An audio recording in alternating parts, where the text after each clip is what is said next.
Que el Señor les bendiga. En esta oportunidad estaremos dando continuación a la biografía del hermano William Marion Branham, basado en el libro Sobrenatural, El Niño y su Privación, por Owen Jorgensen.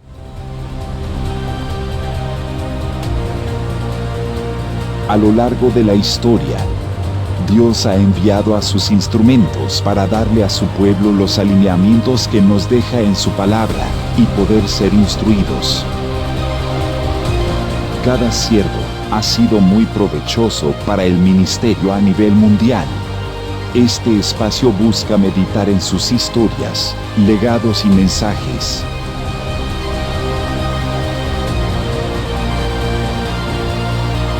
Radio Ebenezer y Kairos Radio Online presentan Conquistadores del Reino. Capítulo 2. Su primera visión. 1912-1916. Charles Branham había mandado dentro de la carta suficiente dinero de modo que ella pudiera alquilar una carreta para la mudanza. Ella tenía pocas posesiones de cargar otra cosa que 3 niños que se retorcían. New Albany está ubicada a más de 100 millas, 161 kilómetros al norte de Burkittsville. Estando casi cercana a dar a luz, ella le temía el viaje. Pero para Billy, de 3 años de edad, quien nunca había visto más allá de su cabaña en la montaña, el viaje parecía una aventura emocionante. Él estaba impresionado especialmente con el puente de madera angosto y tendido que cruzaba el río Ohio entre Louisville, Kentucky y New Albany, Indiana. Otras 10 millas, 16 kilómetros, al norte los trajeron a su nuevo hogar, el pequeño pueblo de Utica, Indiana. El 27 de mayo de 1912, ella dio a luz su cuarto hijo, poniéndole por nombre Melvin. Aquel verano, Charles trabajó para un hacendado local. Era una faena agobiante. Algunas veces, él tenía que recorrer con dificultad detrás de un caballo y un arado durante 12 horas al día, sudando debajo de un sol abrasador. Más de una vez él vino a su casa con su camisa quemada por el sol en su espalda y ella tenía que desprenderle la camisa con tijeras. Cuando el maíz crecía, Charles se pasaba los días con un azadón de cuello de ganso, cortando las enredaderas de entre los surcos.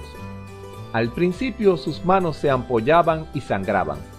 Poco después se formaron callos tan duros como el cuero. Él sufría todo este tiempo por apenas 75 centavos de dólar al día. Aquel otoño, Charles regresó a la explotación forestal. Eso le sentó a él mejor que la labranza. Él se había hecho adulto en los bosques y había principiado en la explotación forestal a temprana edad. Aunque él pesaba únicamente 150 libras, 68 kilos, Charles estaba abultado con músculos y era un maderero tan diestro que él podía cargar un tronco de 900 libras, 408 kilogramos de peso en un carro por sí solo. Pero a medida que el invierno se acercaba, Charles se comenzaba a inquietar. Los 6 de ellos que vivían en una choza de una habitación, no mayor ni tan bien construida como la cabaña de troncos que ellos habían dejado atrás en Kentucky. La explotación forestal lo obligaba a estar ausente de su familia por semanas a la vez. No queriendo que su esposa sufriera como había sufrido el invierno pasado, Charles comenzó a buscar una situación mejor. Llegó la primavera de 1913 antes que Charles encontrara algo permanente. Él consiguió un trabajo en Jeffersonville, Indiana, trabajando para el señor Wotten, un multimillonario quien era dueño de las destilerías Wotten y era copropietario de un equipo de béisbol profesional, los Coroneles de Louisville. Charles fue contratado como un chofer particular porque él era tan bueno en el manejo de caballos. El trabajo no le remuneraba mucho en efectivo, pero ofrecía beneficios por el lado sustancial, es decir, un lugar donde vivir sin pagar renta en la propiedad del señor Wotton. El solar incluía una cabaña de troncos de 2 habitaciones, un establo viejo, un extenso espacio de jardín y un campo pequeño que Charles podía cultivar para su propio beneficio. También el señor Wotton tenía una lechería cerca y Charles podía llevar a casa una cubeta de leche todas las noches, que no era un beneficio pequeño para un padre con 4 hijos en etapa de crecimiento. Jeffersonville era un pueblo a 4 millas, 6,44 kilómetros al noreste de New Albany, sobre el camino del río llamado localmente Utica Pike. El señor Wotton vivía a un poco más de 7 millas, 11 kilómetros, fuera del pueblo en una enorme propiedad. La cabaña a la cual se mudó Charles se ubicaba en una ladera teniendo a la vista al río Ohio. Talas expuestas a la intemperie cubrían las paredes del exterior de la estructura y en el interior lodo llenaba las hendiduras y un desván para dormir en las pares arriba de uno de los cuartos. La escalera hacia el desván estaba hecha de 2 árboles jóvenes.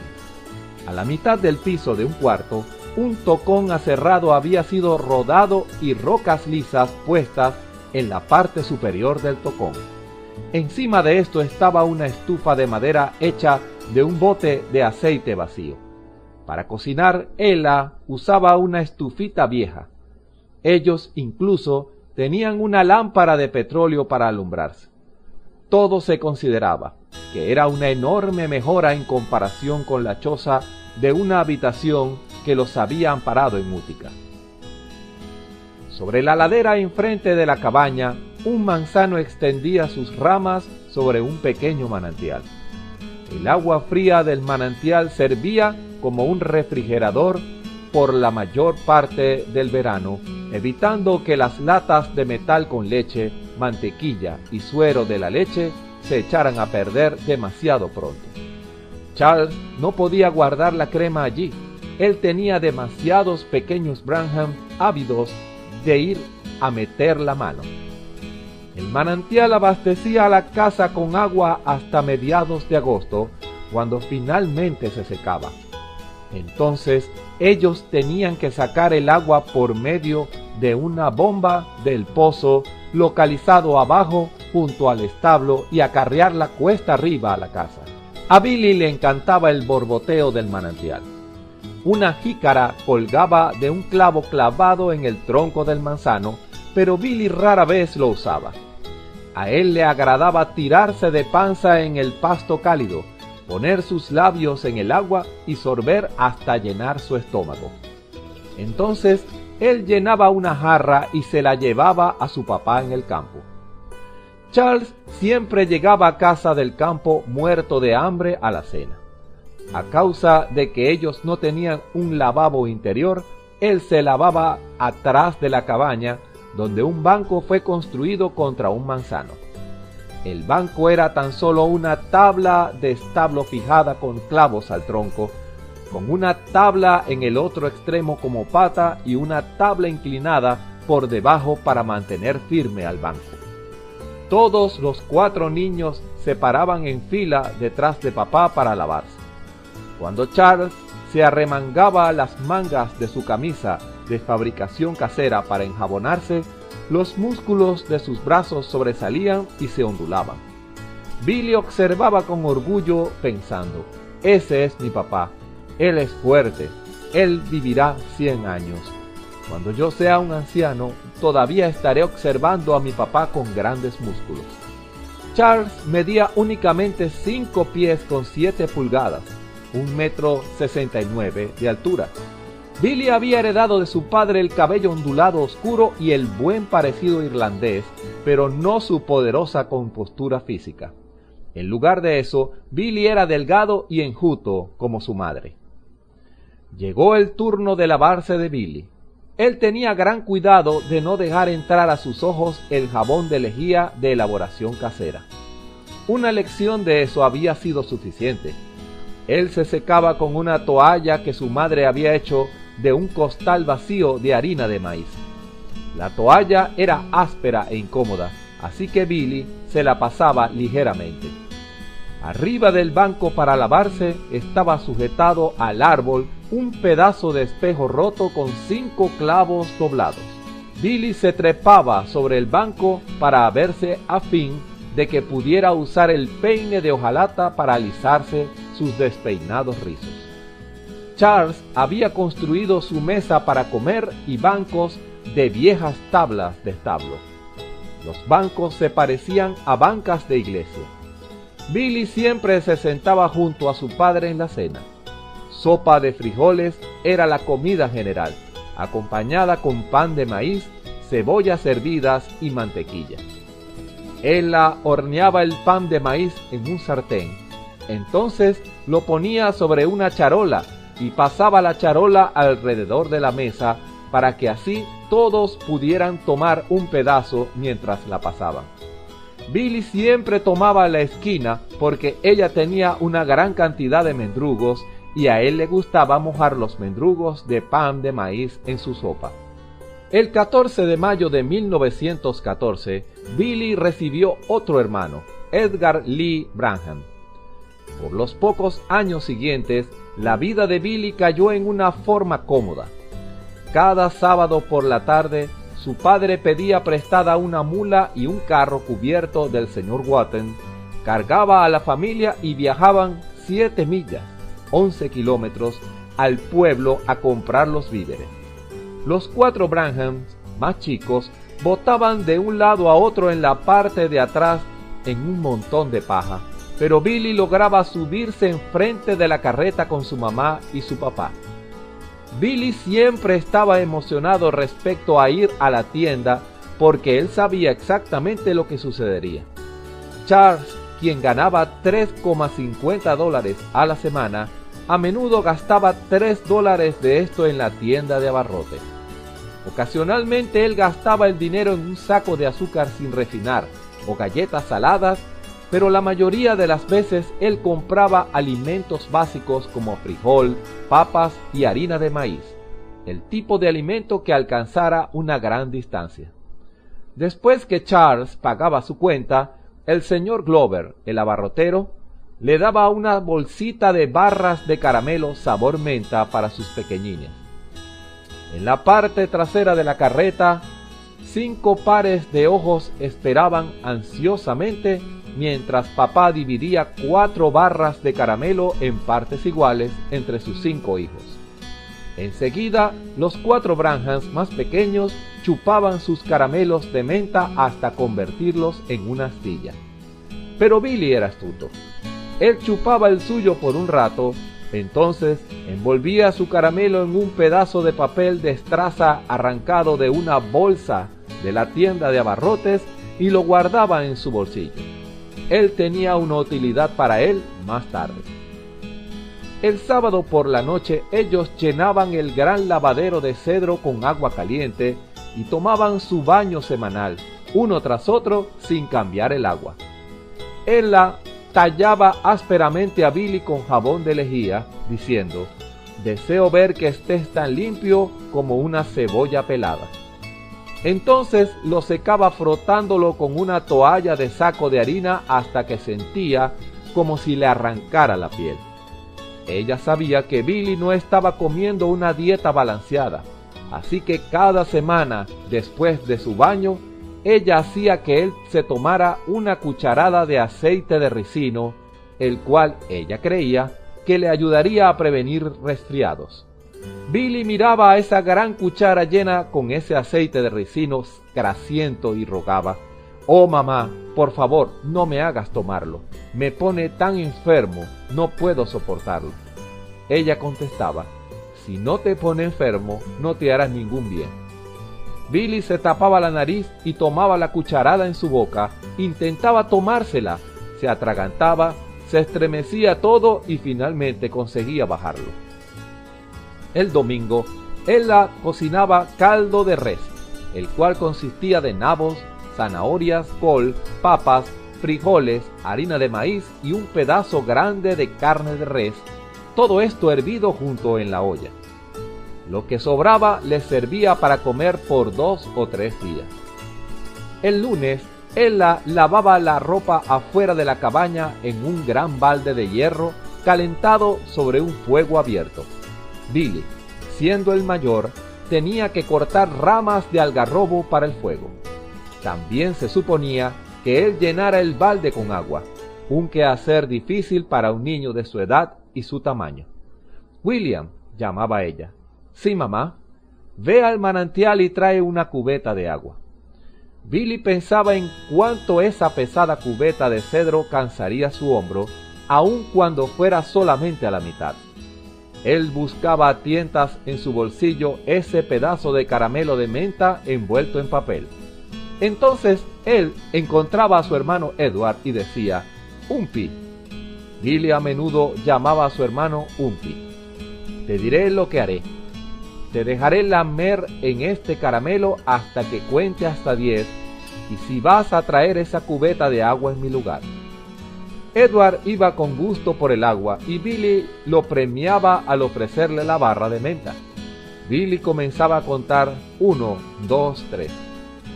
Edward, lamiendo tan rápido como podía, se quejaba.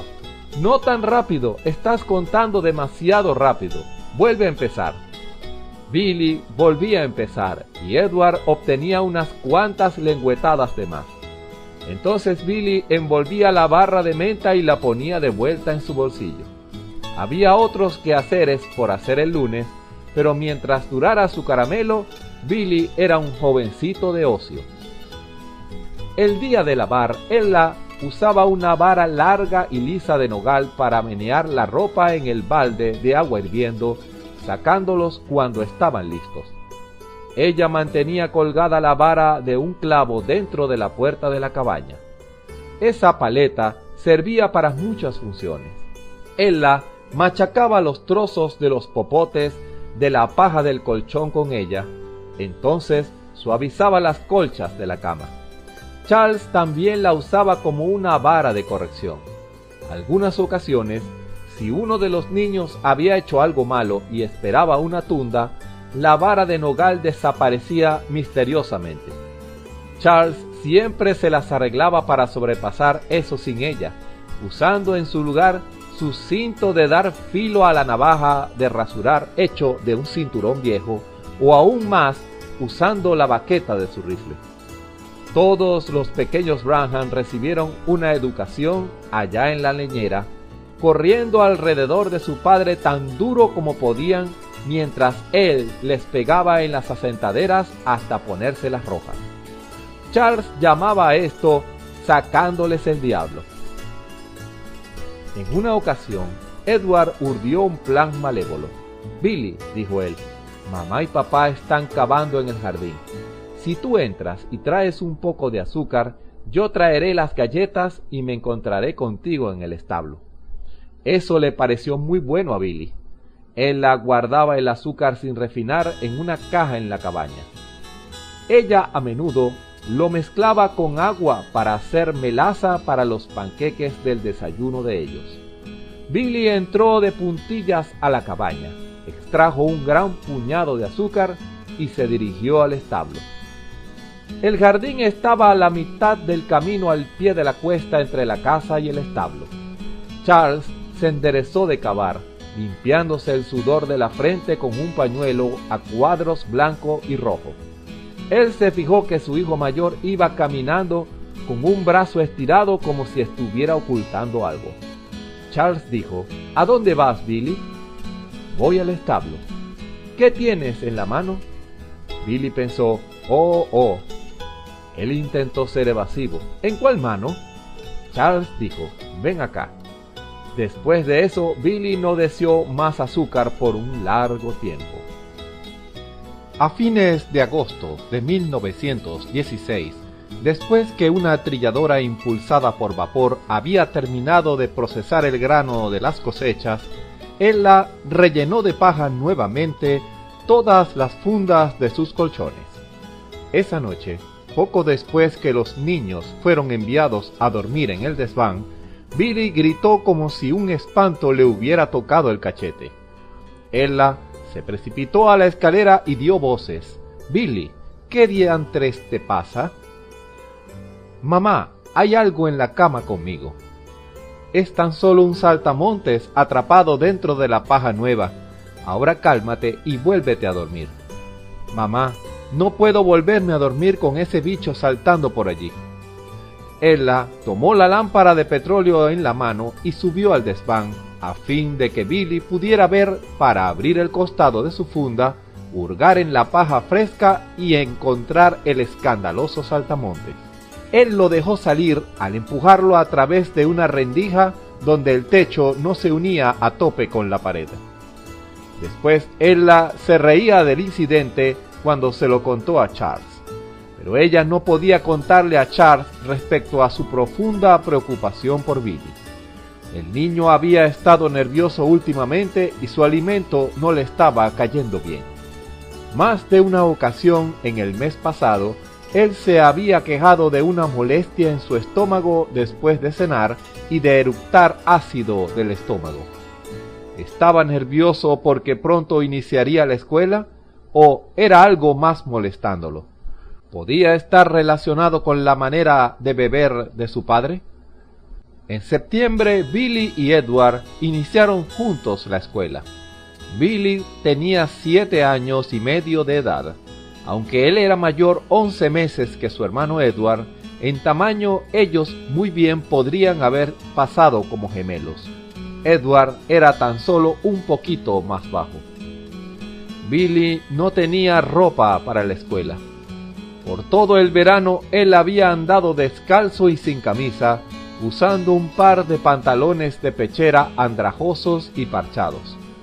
La familia no podía proporcionarle ropa nueva, así que ella improvisaba. Ella tomó el saco que Charles había usado en el día de su boda, lo cortó en pedazos y cosió juntos un par de pantalones. Charles vino a casa con unos calcetines blancos y un par de zapatos de lona usados que apenas le quedaban, y eso completó el vestuario de Billy. Cuando ella terminó de vestirlo para su más reciente aventura, ella dijo: «Párate allí, ahora vamos a echarte una mirada».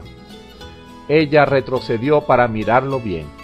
Sus costillas descubiertas lo hacían mirarse tan pequeño y huesudo, y él se miraba tan retraído, y con su cabello desgreñado colgándole hasta su cuello, su pantalón de fabricación casera y sus zapatos de lona usados.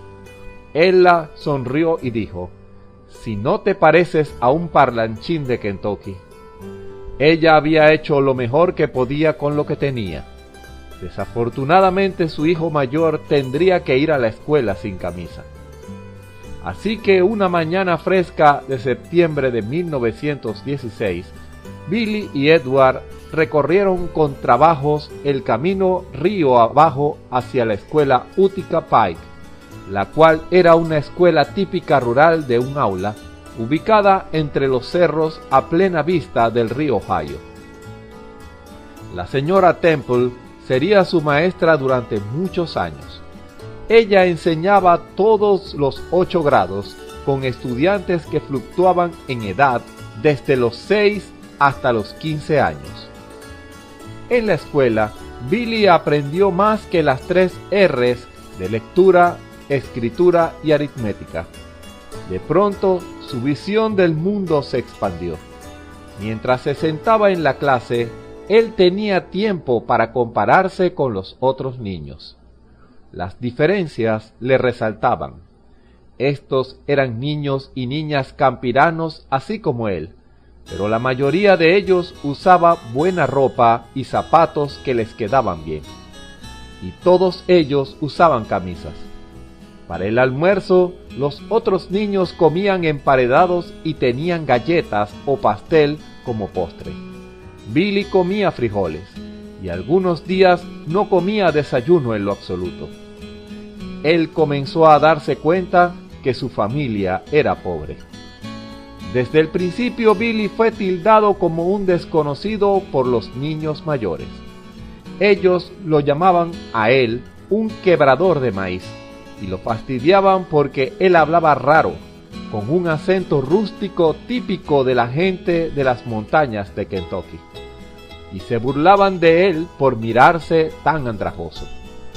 Unas cuantas semanas después que iniciara la escuela, Billy y algunos otros niños de su misma edad decidieron pasarse una tarde pescando en el estanque de hielo detrás de la cabaña de los Branham. Ellos lo llamaban el estanque de hielo porque el señor Wotton cortaba de él bloques de hielo cada invierno, guardaba los bloques en aserrín, entonces los usaba durante el verano para mantener frías las neveras en su lechería. Billy estaba emocionado de que estos niños lo hicieran formar parte de sus planes. No únicamente que a él le encantaba pescar, sino que él anhelaba ser parte de la pandilla. Después de la escuela, Billy corrió a casa, ansioso por bajar su caña de pescar de fabricación casera del desván. Sus zapatos de lona no le quedaban bien y habían hecho que se le formara un callo doloroso en su dedo gordo. Ese día, él había estado preocupado por el callo. Cada vez que él movía el pie, el callo lo torturaba tanto que no podía concentrar su mente en su actividad escolar. Ahora, en su entusiasmo y prisa, él ignoró fácilmente el dolor. Él se fue deprisa hacia la cabaña y apenas había puesto un pie sobre la escalera de árboles jóvenes cuando sintió una mano fuerte apretar su hombro. Su padre le dio la media vuelta. «Billy, tengo una tarea importante que hagas esta tarde. Quiero que acarrees agua a los alambiques para mí». El corazón y las extremidades de Billy se paralizaron. «Pero papá, yo iba a ir a pescar con mis compañeros esta tarde». «Puedes ir a pescar mañana. Me estoy preparando para terminar de elaborar una remesa de whisky de maíz esta noche y estoy atrasado. Tengo que tener suficiente agua en el cobertizo para mantener fríos esos serpentines. Tienes suficiente edad para trabajar y tengo que tener tu ayuda. Los baldes están allí junto al establo, puestos junto a la bomba. Ahora súbete a cambiar de ropa. Yo estaré allá atrás en el cobertizo preparando los alambiques». Lentamente Billy comenzó a subir la escalera, volteando su cabeza para que así su padre no viera sus lágrimas. «Y recuerda», agregó Charles, «mantente callado. Ni una palabra de esto a nadie». «Sí, papá».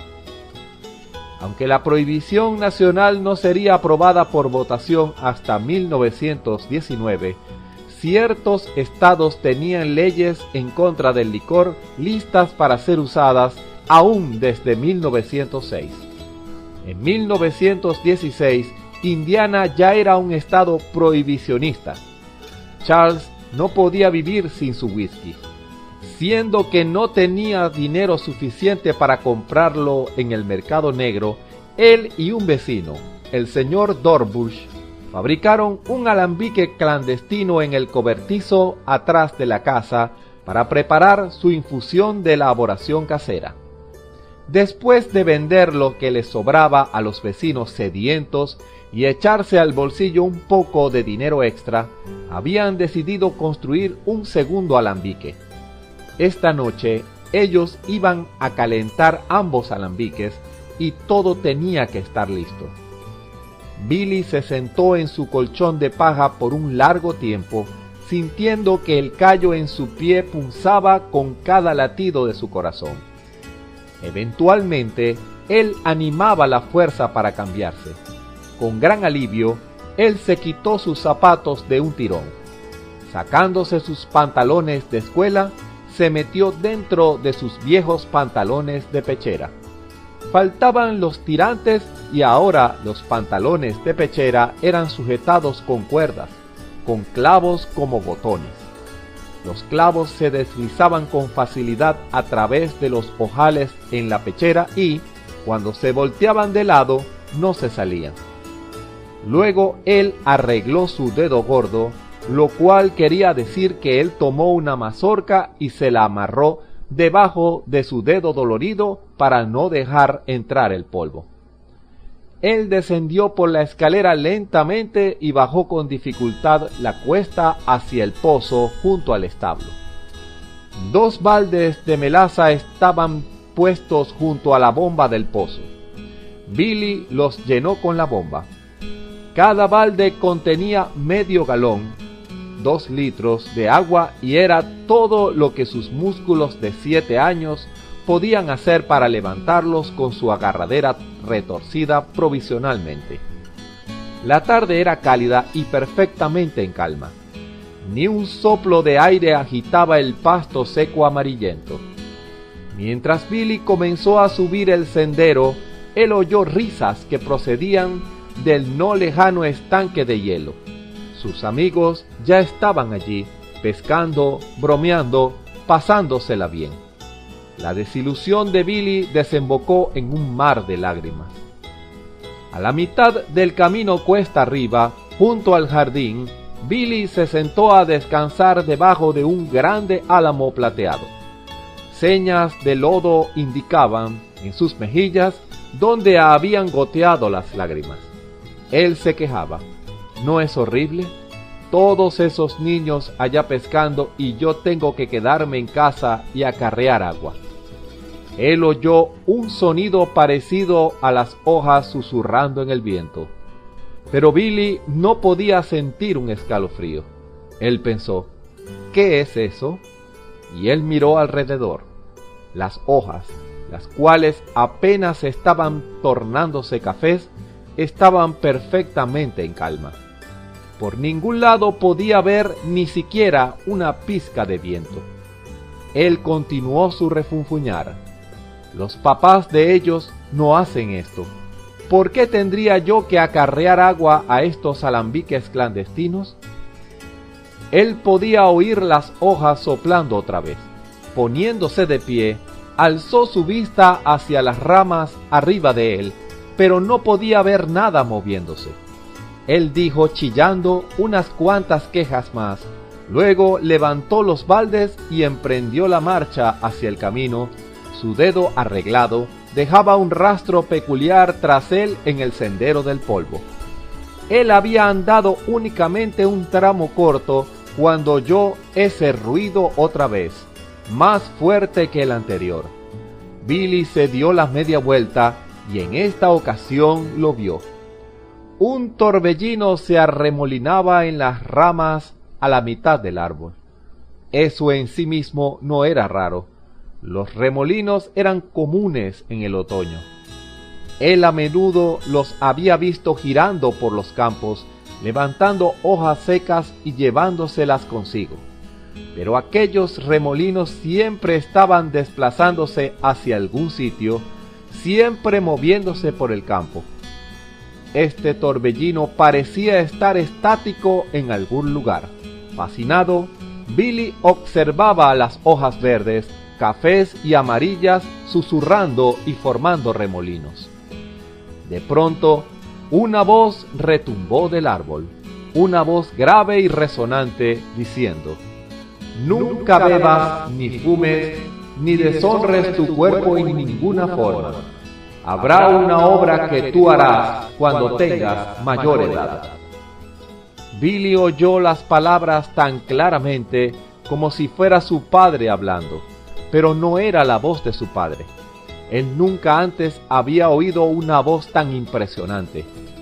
Dejando caer sus baldes, se echó a correr hacia la cabaña, gritando con todos sus pulmones. Ella lo cogió en sus brazos. «Billy, ¿qué es? ¿Te mordió una víbora?» Ella pensaba que tal vez, al andar más allá del jardín, su hijo había pisado una víbora de cabeza color cobrizo, una víbora venenosa común en aquella región. «No, mamá», balbuceó él, apuntando su dedo hacia la cuesta en dirección al jardín. «Hay un hombre en aquel árbol allá». «Oh, Billy, Billy, vamos, ¿te detuviste y te quedaste dormido?» «No, mamá, hay un hombre en aquel árbol y me dijo que no bebiera ni fumara. Ella se rió de esto. Ella abrazó a su hijo y lo besó en la frente, tratando de calmar sus nervios. Pero Billy continuó histérico y no se aquietaba. Ella lo llevó a acostar, entonces se fue deprisa con el vecino más cercano que tenía un teléfono y llamó a un doctor. Después de oír la historia, este doctor dijo: «El niño tan solo está nervioso, ya se le pasará». Esa noche Billy repitió su historia en la cena. «Hay un hombre en aquel árbol y yo oí lo que él me dijo. Nunca volveré a pasar por allí». Y nunca lo hizo. Desde ese día en adelante, cada vez que iba al establo, él evitaba el árbol de álamo, rodeando el lado lejano del jardín. 2 semanas después, Billy y Edward estaban enfrente de la cabaña jugando canicas debajo del manzano, cuando de repente Billy sintió algo raro venir sobre él, una presión que le erizaba la piel, como si alguna clase de energía invisible lo rodeara. Él alzó la vista. De alguna manera, el río Ohio parecía más cerca de lo que había estado antes. Mientras Billy miraba hacia abajo al río en dirección a Jeffersonville, la espesura cambió enfrente de sus ojos. Un puente comenzó a tomar forma arrancando de la ribera, tendiéndose sobre el río, pieza por pieza, siendo construido en mecanismo rápido.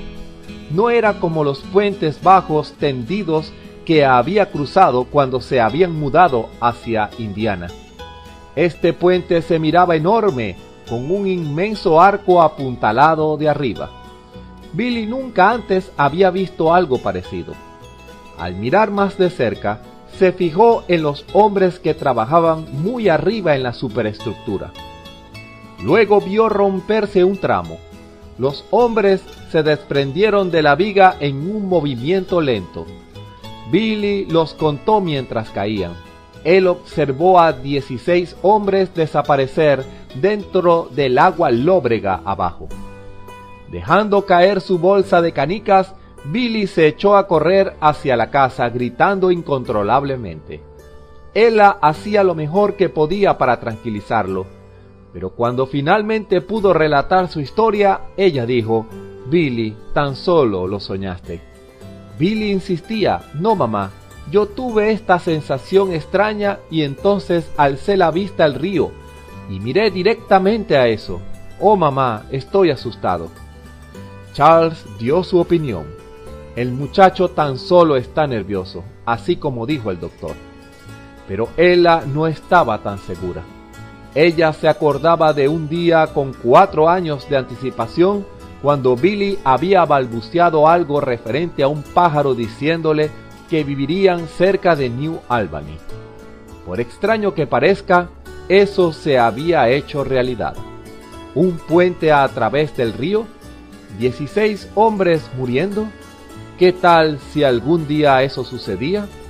Ella tomó nota del incidente pensando: a ver qué ocurre. Someday we'll come to the river at the closing of time, when the last thoughts of sorrow is gone. There'll be somebody waiting that'll show us the way. Well, I won't have to cross Jordan alone.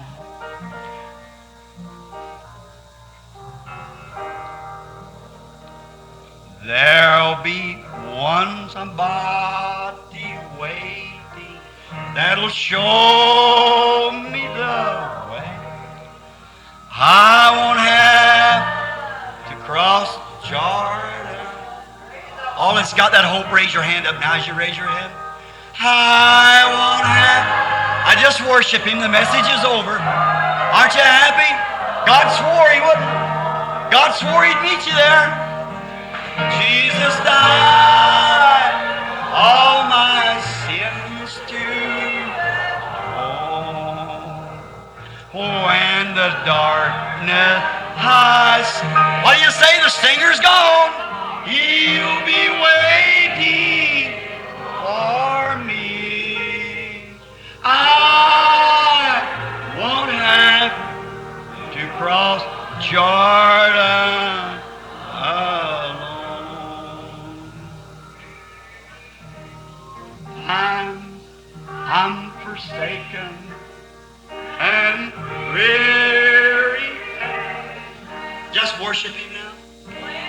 seems that my friends have all gone.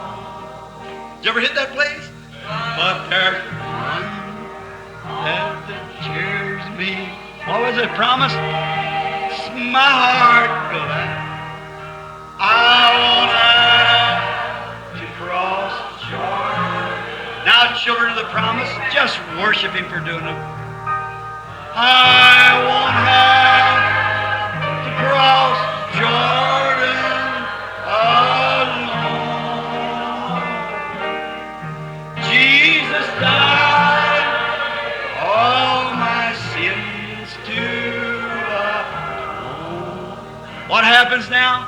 When the darkness I see, He'll be waiting for me.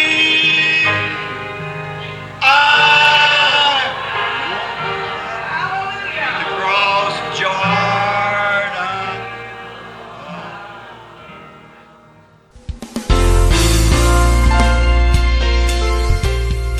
Hasta aquí nuestro programa de hoy. Oramos que haya sido de bendición. No dejen de hacer saber todas sus sugerencias en nuestras redes sociales. Conquistadores del Reino es una producción de Radio Benecer y Kairos Radio Online. Nos escuchamos en una próxima oportunidad. Dios les bendiga, hermanos.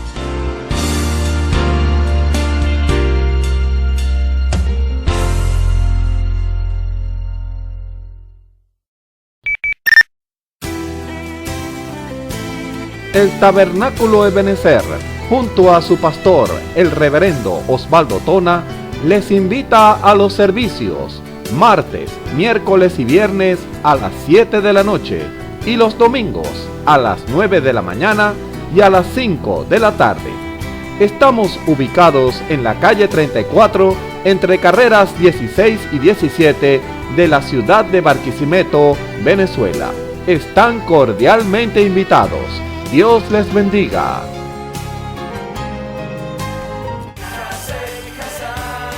Te invitamos a nuestros servicios de celebración, martes y jueves 6 de la tarde y los domingos a las 9 de la mañana. Iglesia Ebenecer Pueblo Nuevo, junto al pastor Armando Silva. Ubicada en la calle 20, en carrera 2, el número es 20-20, Barquisimeto, Venezuela. Te esperamos.